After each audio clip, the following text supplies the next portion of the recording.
Hi guys! For today's video, it's me na naman ang inyong Ate Jen Plingaran Vlogger.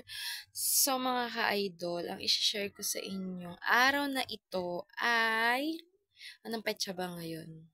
So it's Friday, April 4, 2025. So napaka-latest ng ating video na ito mga ka-idol.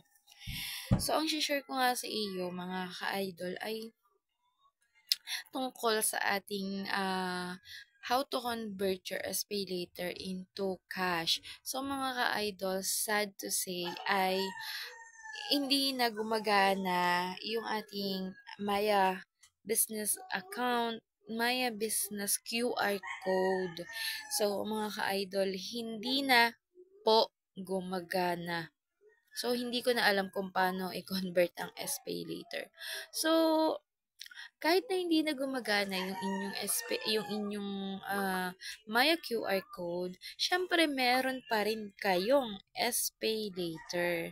So mga ka-idol, mga kamami, mga kadadi, huwag nyo nang i-convert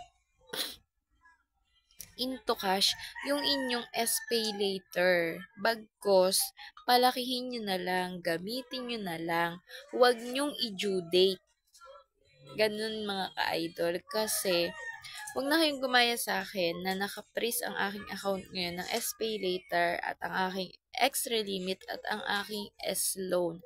Pero, sinishare ko pa rin sa inyo yung mga nalalaman ko tungkol sa SPay later.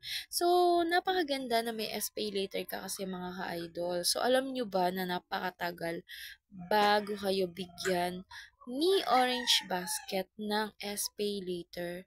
And then, isang araw, na overdue mo lang yung inutang mo tapos hindi mo na siya magagamit. So, ganun yung nangyari sa akin mga ka-idol.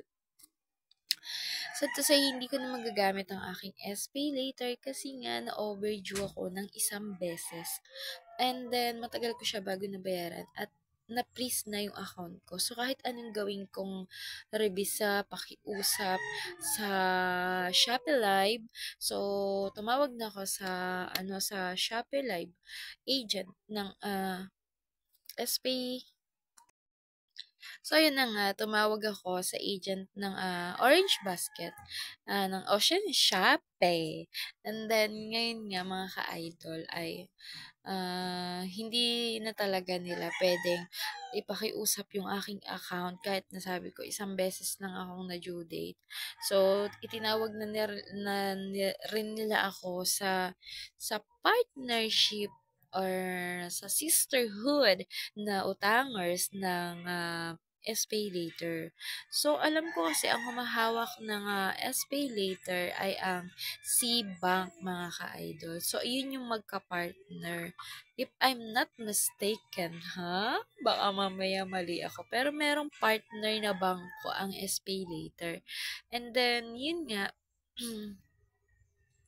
na overdue nga, edi yun nga, hindi na nakakautang. Kaya kung ako sa inyo, much better na wag nyo na lang i-cash out ang inyong SPay later, palaguin nyo na lang, palakihin nyo na lang, utangin na lang ng utangin.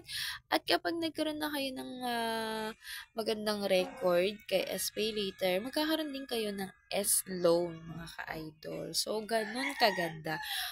Ang pagpapaganda ng record sa SPay later.